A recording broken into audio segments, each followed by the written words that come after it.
In a quiet Palawan village, suspicion turned into bloodshed. A man, consumed by jealousy and rage, set his sights on those he once called family. One night in 1956, he unleashed his wrath on the community. The streets of San Nicolas would never forget the screams that followed. It became one of the most haunting massacres in Philippine history. Real crimes are more terrifying than any ghost story. They are born from the darkest corners of the human mind, where greed, rage, and obsession twist into acts beyond imagination. In this channel, we dive deep into these chilling true events, unmasking the truth that hides in the shadows. If you have a passion for real crime stories, subscribe and join our growing community. Don't forget to click the bell button for more real-life crime stories. Domingo Salazar was a Filipino mass murderer who killed 16 people in Palawan, Philippines on October 11, 1956. Salazar, a Moro native of Zamboanga, lived with his common-law wife, Maxima Pahao, in San Nicolas.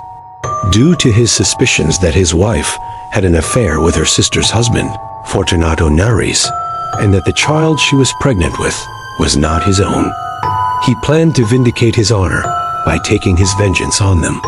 In the morning of October 11, 1956, 42-year-old Salazar asked his wife to go with him to gather nipa for the repair of their house. But when her sister Romana arrived, inviting her to accompany her to her house to get pele, Maxima refused to join her husband. Angry about that, Salazar armed himself with a spear and a bolo knife and first killed his pregnant sister-in-law, before turning against his pregnant wife and his nephew, Fortunato Nares Jr., killing them both. Salazar afterwards made his way through the village and entered 4 houses, murdering everyone he found therein. At the school compound, he stabbed Manuel Adian in the back with his spear. Though the attack left him severely wounded, Adian was able to escape. Salazar then chased 2 other men, Pablo Paz and Severino Adian, and threw his spear against them, hitting neither of them, before trying to enter the schoolhouse. But as the teacher present had already locked and barricaded door and windows, he was unable to force his entrance. Salazar finally went to the chapel and tolled the bell, calling for everybody to come. He asked to be killed, but no one dared to obey his request. Eventually, 2 armed guards, together with a barrio officer, arrived at the scene and managed to persuade Salazar to surrender by promising him to shoot and kill him at the wharf. But only after he had signed a piece of paper that was to protect them from repercussions by the authorities. When Salazar laid down his arms and was about to affix his thumb mark on the paper, he was subdued and arrested. On October 24, 1956, Salazar's physical and mental state was examined by the chief of the Puerto Princesa Hospital, who found him to be normal and sane. After he had pleaded guilty, Salazar was sentenced to death once for each of the 16 murders, as well as multi-year prison sentences for frustrated and attempted murder. He was also fined to pay the heirs of his deceased victims 3,000 peso.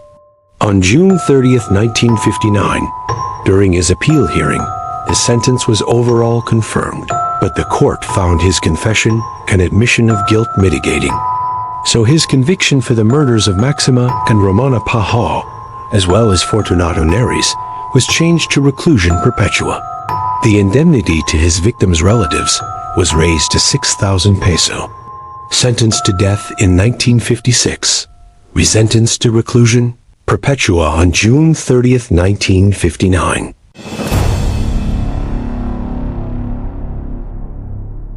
A man from the Philippines struck in the dead of night. He took the life of the innocent without warning, leaving a family in chaos.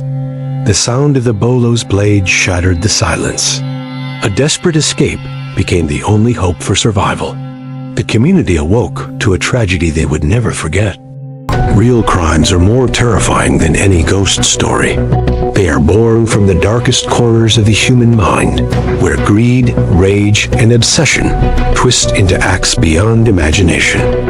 In this channel, we dive deep into these chilling true events, unmasking the truth that hides in the shadows. If you have a passion for real crime stories, subscribe and join our growing community. Don't forget to click the bell button for more real-life crime stories. Guades was a Filipino spree killer who hacked to death 10 people with a bolo and injured 17 more on a drunk rampage through his neighborhood in Calbayog City, Philippines on June 2, 2007. Guades was jailed for 7 years at the Caloocan City Jail for stabbing to death his elder brother, Toto, sometime in the 1980s. He had been married, but his wife died in December 2006, and he used to sleep at his cousin's house since then. He had a child who was in grade 4 at the time of the murders. Throughout the village, Guades was known as a mentally imbalanced troublemaker who was often drunk, sometimes waking 2 days before running to the mangroves to sleep there on the ground for the following 2 days. Apparently, Guades had also told others that somebody is always chasing him. 39-year-old Guades began his rampage at the home of his cousin Emily Guades. Entering her house, he attacked her husband Benjamin with a 22-inch long bolo knife, hitting him in the left shoulder before turning against her sleeping children, killing her son Eric with a blow to his head and injuring her other son Benji and her daughter Marilyn with hits to their heads and arms. Emily Guades, though also injured at her head, managed to jump out of a window and escape. Subsequently, Danny Guades attacked the Jadalco family living nearby, killing pregnant Gemma Jadalco and 5 of her children and leaving 2 others injured before walking to the Contreras home. There he killed Candido Contreras, injured his wife Maria and their daughter Jenilyn, and mortally wounded their son Danilo. In the backyard of the house, Guades attacked Carlito Leam, who was slightly injured at his right arm, but managed to fight off the attacker. Afterwards, Guades entered the house of Enes Laces through the window and hit sleeping Eduardo and Enes Laces in the head, killing Eduardo. At a wake for a member of the Ramada family, where Guades had spent some time drinking earlier, he cut Francisco Ramada's throat, hit Ernesto Ramada's neck, and stabbed Armando Ramada into the left side of his body. Michael Caber and Mira Malapide were also injured before people attending the wake managed to fight Guades off. Guades fled to a road junction where he attacked his final victims, Eddie and Jocelyn Gonzaga, who were on board of a motorcycle. Guades assaulted them with the bolo and a club, hitting Eddie Gonzaga at the arm, jaw, and forehead, and his wife at her left elbow, before the driver of the motorcycle was able to escape. Guades finally surrendered himself to Fortunato Burbana, a villager, at about 3 a.m., according to himself, out of fear police might chase and kill him. Burbana then turned him over to police, ending Guades' 1-hour-long rampage. At the police station, Guades denied killing anyone but his brother many years ago. He was charged with multiple murder. It was said that Guades apparently had a quarrel with Gemma Jadalco's husband, Totoy, before the rampage when both were attending the wake. Police later disclosed that Guades told them he committed the crime to strengthen his amulet, a piece of paper with Latin words on it.